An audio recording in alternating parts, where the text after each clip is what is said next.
video na guys ha. Yan ang bulkitan ng aming shop. Okay. Vulcanizing shop. Yan. Ito ang vulcanizing shop. So maluwang din ang area. Pwede tingnan mo dito. Pwede dito ang sasakyan. Dito banda pwede ang mga sasakyan. Ngayon. So pag may magpabulkit, ano lang natin dito. Okay, ipasok. Sa kabila nito guys ay mayroon din kaming karawasan. Ayan, karawasan.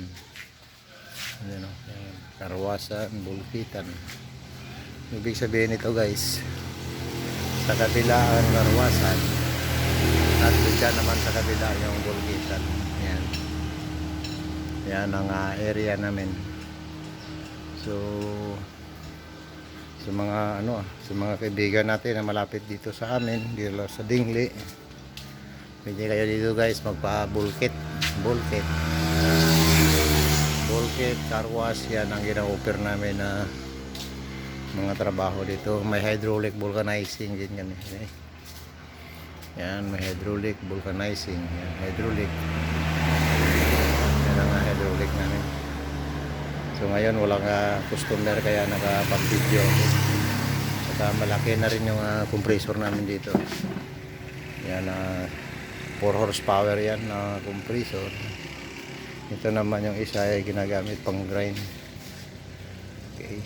Yan ang pang bulkit namin guys. So, may welding machine din kami. Okay. So punta lang kayo dito guys. Sa mga malayo. Yun. Welcome kayo dito guys. Area namin ay nandito lang. Malapit kami sa highway guys. Paglabas mo dito, highway na yan. Okay, highway. Ganyan, ang vulcanizing shop. Tandaan nyo na lang. Okay, maraming salamat po.